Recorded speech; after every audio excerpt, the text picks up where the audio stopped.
여러분 안녕하세요. 찾아가는 새벽기도 시카고 예수사랑교회 조선영 목사입니다.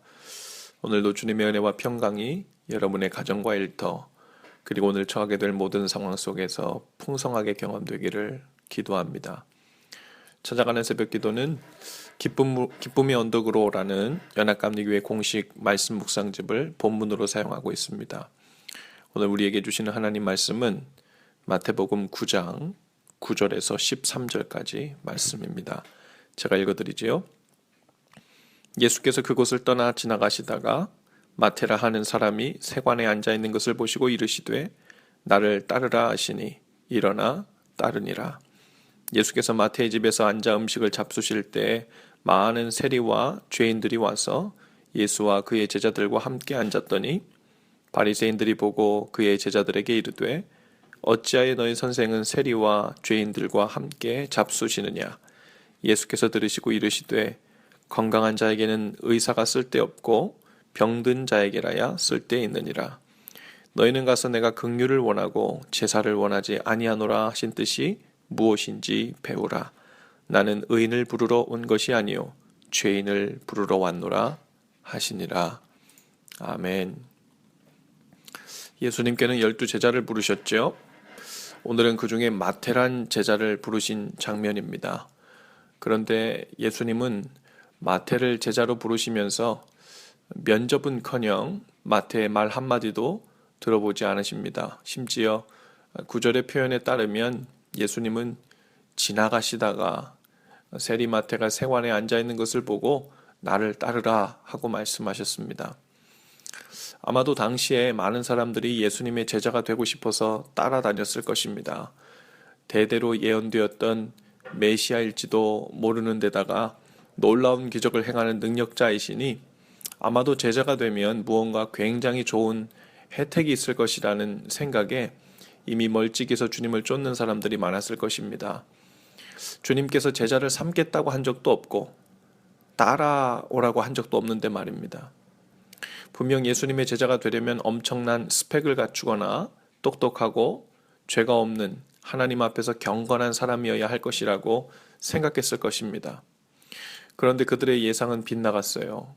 겉으로 보기에 예수님은 면접도 하지 않고 지나가시는 길에 마치 즉흥적으로 제자를 삼는 것 같이 보였을 것입니다. 그런데 이번에는 정말 예수님께서 잘못 고르신 것처럼 보였겠지요. 누가 보아도 마태는 제작감이 아닌 거예요. 그 이유는 당시의 세리, 텍스 컬렉터란 직업은 마치 몸을 팔아 생계를 유지하는 창기와 같은 수준의 죄인으로 사람들에게 취급을 받았기 때문입니다. 거룩한 하나님의 아들 메시아께서 사람 보는 눈이 저렇게도 없으실까 하며 의심의 눈초리를 한 사람들이 많았을 것입니다. 또 저런 사람도 제자로 부르시면서 나는 저 사람보다 더 의롭고 경건한데 왜 나는 부르시지 않는 거지? 라고 생각하면서 어쩌면 자존심 상해하고 기분 언짢아하는 사람들이 생겨났을 것입니다. 예수님은 죄인 세리 마태를 면접도 없이 제자로 삼은 것도 모자라 아예 그의 집에 들어가서는 대놓고 마태의 친구 세리들과 또한 죄인들과 함께 한 식탁에 앉으셨습니다. 그러자 바리새인들의 눈에 그 모습이 몹시도 거슬렸던 겁니다. 그래서 11절에 이렇게 말하지요. 너희 선생은 세리와 죄인들과 함께 잡수시느냐? 같은 본문을 메시지 성경 버전은 이렇게 번역했습니다. 사기꾼과 쓰레기 같은 인간들과 가까이 지내다니 당신네 선생의 이런 행동이 무슨 본이 되겠소? 뭐 배울 것이 있겠소? 이런 뜻이죠. 예수님께서 들으시고 그들에게 이렇게 대답하세요. 건강한 자에게는 의사가 쓸데없고 병든 자에게라야 쓸데있느니라. 너희는 가서 내가 긍휼을 원하고 제사를 원하지 아니하노라 하신 뜻이 무엇인지 배우라. 세리와 죄인들은 자신들이 죄인이라는 것을 명백히 아는 자들이었습니다. 그래서 구원이 필요하고 죄의 병으로부터 치료가 필요하여 주님의 부르심에 즉각 응답한 자들이죠. 하지만 바리새인과 같은 자들은 예수님의 주위를 맴돌면서도 가까이 오지는 않았어요. 왜냐하면 자신들은 죄인이 아니라 의인이라고 생각했기 때문입니다. 적어도 저런 텍스 컬렉터 창녀와 같은 죄인들의 수준은 아니기 때문에 그들은 차별 대우를 받고 존중을 받아야 된다고 생각한 거죠. 즉 자신들이 영적으로 병든 것이 아니라 건강하다고 생각했으니 어떤 죄의 병도 고치시는 영적인 의사를 바로 예수님을 코앞에 두고서도 가까이 오지 못하고 거절한 것이죠. 뿐만 아니라 예수님은 긍휼을 원하고 제사를 원치 않는다고 하셨습니다. 긍휼이란 단어는 영어로 compassion이라고 하는데요. 이 단어는 come, 함께, 그리고 passion, 고통이란 단어의 조합입니다. compassion, 긍휼이란 고통을 함께 한다는 뜻입니다. 즉 예수님은 이 땅에 죄인들의 고통을 공감해주고 그들의 죄를 사하고 구원하시기 위해 오셨지 종교 행위를 가르치러 온 것도 아니고 죄인과 의인을 가르고 정죄하고 심판하러 온 것이 아니라고 말씀하신 것입니다. 만일 예수님께서 죄인과 의인을 구별하고 심판하러 이 땅에 오셨다면 우리 중 어느 한 사람도 주님의 그 높은 선과 의의 기준에 합격하여 의인이라 불릴 수 없습니다. 단번에 모두 영원한 죽음의 지옥행 열차에 오르는 것이 마땅합니다. 하나님의 이 긍휼과 자비의 마음이 요한복음 3장 16절과 17절에 잘 나타나 있습니다. 하나님이 세상을 이처럼 사랑하사 독생자를 주셨으니 이는 그를 믿는 자마다 멸망하지 않고 영생을 얻게 하려 하심이라. 하나님이 그 아들을 세상에 보내신 것은 세상을 심판하려 하심이 아니요 그로 말미암아 세상이 구원을 받게 하려 하심이라. 아멘. 여러분이 얼마나 복되고 다행이고 감사한 말씀입니까? 주님께서 이 땅에 오신 목적이 우리를 불쌍히 여기시고 긍휼히 여기셔서 자비를 베푸는 것이랍니다. 그러니 당연히 주님은 죄인 중에 죄인들, 긍휼과 자비가 가장 많이 그리고 절실히 필요한 자들에게 먼저 다가가셔서 그 복된 소식을 전하고 그들의 고통을 함께하며 공감해 주시려 한 것입니다. 너무나도 당연한 것이죠. 주님께서 이 땅에 오신 이유이기 때문입니다. 그렇다면 오늘 우리들의 모습을 한번 돌아볼 수 있기를 바랍니다. 우리는 주님의 이러한 뜻과 목적을 잘 아는 사람들이지 않아요? 예수님의 시선은 늘 죄인들에게 가 있으며 그들의 고통을 공감하며 자비를 베풀기 원하시는 거예요. 그렇다면 주님을 사랑하고 주님의 뜻을 따라 산다고 하는 우리의 관심은 어디에 있어야 하겠습니까? 만일 교회에서 어떤 사람은 부도덕하고 예의 바르지도 않고 성격도 별로 좋지 않고 사람들에게 평판이 좋지 않기 때문에 그런 사람이 같은 교회 다니면서 우리랑 같이 어울리는 것은 마음에 들지 않아 라고 생각하고 거리를 두고 있다면 혹은 곱지 않은 시선으로 판단하는 마음을 갖고 있다면 그것은 죄인 마태를 부르시고 죄인들과 식탁에 함께 앉으신 주님을 그분의 뜻을 알지도 못하고 따르지도 않는 것이죠. 어쩌면 우리도 모르는 사이 예수님과는 멀찌감치 앉아서 그들보다 자신은 좀 더 의롭다고 팔짱을 끼고 있는 그 바리새인들과 같은 모습을 하고 있는 것입니다. 주위에 마음에 들지 않는 죄인들이 눈에 보인다면 주님을 따르는 우리의 할 일은 가장 먼저 그들을 긍휼히 여기는 일입니다.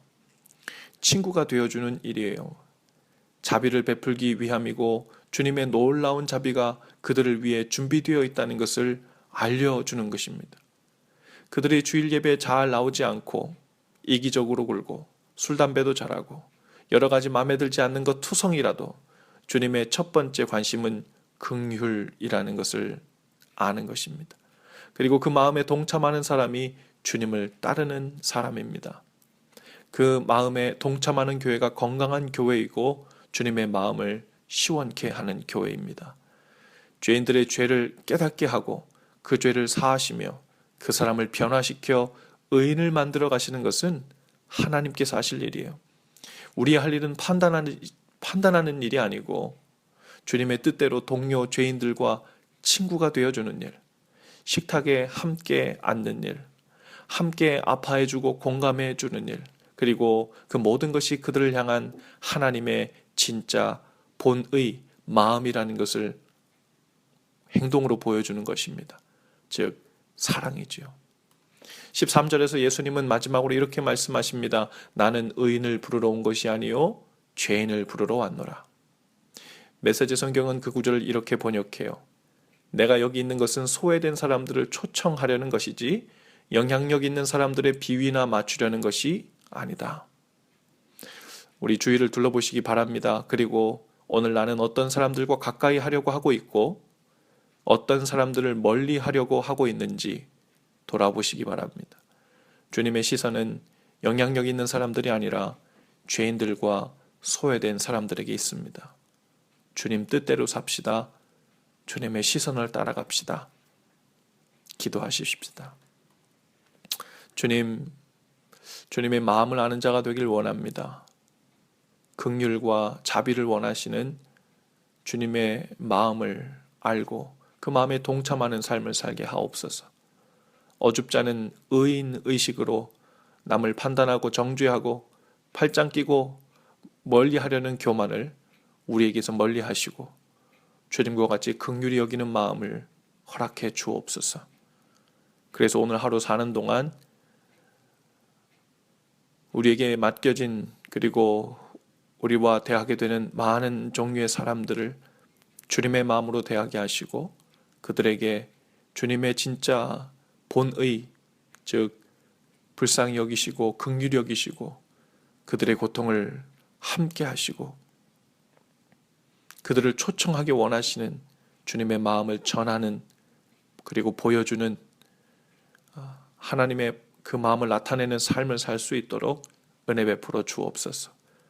오늘 우리 가정에서, 직장에서, 교회에서 하나님 우리의 입술과 마음을 지켜주셔서 우리 자신도 모르게 바리새인처럼 다른 사람들을 판단하고 정죄하며 나는 그들보다 좀 더 나은 사람이라는 태도로 나아가는 우리의 교만을 꺾으시고 오직 주님과 함께 죄인들과 함께 한 상에 둘러앉아 그들과 함께 먹고 마시되 그들을 주님의 마음으로 대하고 주님의 사랑 가운데로 초청하는 삶이 되도록 우리 입술과 마음을 지켜주옵소서. 예수님의 이름으로 기도합니다.